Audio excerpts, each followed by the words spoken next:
Do not turn off the lights while listening to this. Because some stories don't end when the video does. They follow you. They stay with you. And sometimes, they wait. This is not just a horror story. This is something that actually happened. In a quiet town in Germany, there lived a girl who, to everyone else, seemed completely normal. She laughed, she studied, she prayed. Her name was Anneliese, and no one could have imagined the darkness that was slowly growing inside her. At the age of 16, everything changed. It began with silence. Not peaceful silence, but the kind that feels heavy. The kind that presses against your ears. Then came the blackouts. Moments where the world around her would vanish. Her body would freeze, her eyes open, but her mind trapped somewhere far away. Doctors called it epilepsy. They gave her medication. They said it would pass. They said she would be fine. But they were wrong. Because soon, the silence was no longer empty. It had a voice. At first, it was faint. A whisper. Soft, distant, almost unnoticeable. But whispers have a way of growing. Day by day, the voice became clearer. Stronger. Darker. It started calling her name. Then it started telling her things. Things no one should ever hear. You are not worthy. You are already lost. You belong to us. Anneliese tried to ignore it. She prayed. Again and again, she prayed. But the more she prayed, the louder the voice became. As if something was listening. Watching. Waiting. Her family began to notice changes. Small at first. She stopped smiling. She avoided people. She would sit alone for hours, staring into nothing. Then, the fear started. She refused to enter churches. She couldn't stand the sight of religious symbols. Sometimes, she would scream, suddenly, violently, as if something had touched her. But no one was there. At night, it got worse. She said there were shadows in her room. Shapes that moved, even when the lights were on. Figures that stood near her bed, watching her sleep. And sometimes, getting closer. Doctors increased her medication. Stronger doses. Different treatments. But nothing worked. Because whatever was happening to her was not stopping. Days turned into months. Months turned into years. And then, one day, Anneliese said something that changed everything. She said, "I am not alone." At first, her family didn't understand. But then she explained. There were others. Inside her. Not one. Not two. Many. Each with its own voice. Each with its own anger. Each, fighting for control. And that's when fear turned into desperation. Her family didn't know what to do. Medicine had failed. Nothing made sense anymore. So they turned, somewhere else. Somewhere ancient. Somewhere dangerous. They turned to the church. 2 priests were called. Men who had heard stories like this before. But nothing like this. The room was prepared. Quiet. Cold. Heavy. Anneliese sat in the center. Weak. Pale. Almost unrecognizable. The first prayer began. Slow. Careful. Cautious. For a moment. Nothing happened. And then. She laughed. Not a normal laugh. Not human. Deep. Harsh. Echoing through the room like something breaking inside the walls. The priest stopped. They looked at her. But it wasn't her anymore.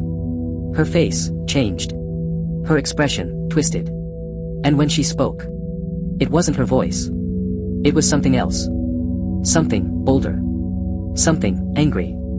The voice mocked them. It repeated their prayers, but twisted. Corrupted. It spoke names. Names no one had mentioned. Names that carried weight.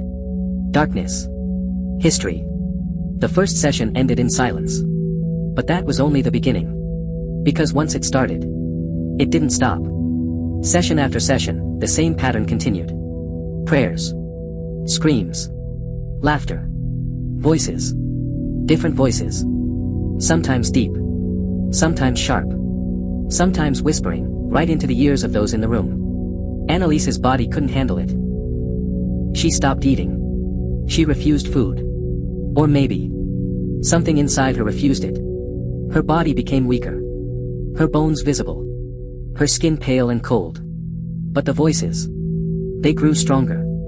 She would speak for hours. Non-stop. switching between tones, between personalities, between something and something else. The recordings from those sessions captured everything. A young girl, speaking in ways that no one could explain. At times, she sounded like multiple people speaking at once. Layered, overlapping, fighting. Other times, she would cry. Not like someone in pain, but like someone trapped. Begging. Not for help, but for an end. The priests believed they were close. They believed the rituals were working. But something was wrong. Very wrong.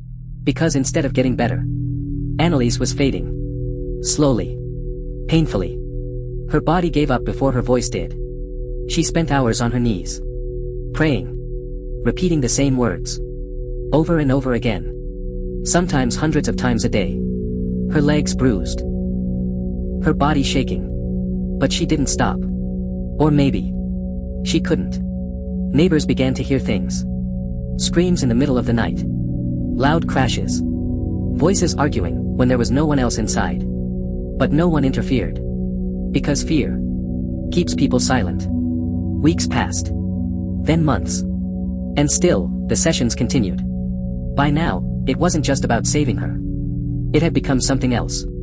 Something deeper. A battle of belief. A fight that no one wanted to lose. Even if it meant losing her. And then came the final days. The house felt different. Quieter. Heavier. As if something was about to end. Anneliese could barely move. Her breathing slow. Her voice almost gone. But her eyes. They still held something. Fear. Or maybe acceptance. The last session was shorter. Weaker. The prayers, softer. The responses, almost gone. And then nothing. That night, for the first time in months, there were no screams. No voices. No movement. Just silence. Deep. Unnatural silence. And in that silence, Anneliese died. She was only 23 years old. Her body had given up. Starvation. Dehydration. That was the official reason. But those who were there, those who heard the voices, those who saw her change, they weren't convinced. The case went to court. The parents, the priests, all held responsible. They said it was neglect. They said it could have been prevented.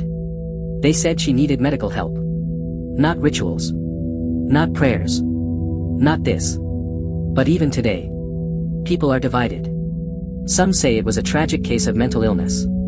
Untreated. Misunderstood. Ignored. Others believe it was something else. Something darker. Something that science still cannot explain. The recordings still exist. Locked away. But not forgotten. Those who have heard them describe the same thing. It doesn't sound like one person. It sounds like many. Layered. Broken. Angry. And sometimes something even worse. Because in between the voices, there are moments. Small moments. Where you can hear her. The real her. Weak. Fading. Trying to speak. Trying to be heard. And then she disappears again. Consumed. Overpowered. Gone. And maybe that's the most terrifying part of all. Not the voices. Not the darkness. But the fact that she was still there. Somewhere inside. Watching everything. Unable to stop it. Unable to escape. And when it was over, when her body finally gave in, no one truly knows what happened next. Did it end? Did the voices disappear? Or did they simply find somewhere else to go? Because some things don't die. They don't leave. They just wait. Quietly. Patiently. For the next voice to listen. So if you ever hear a whisper, when you're alone, if you feel something watching you from the dark, if your name is called, but no one is there, don't answer.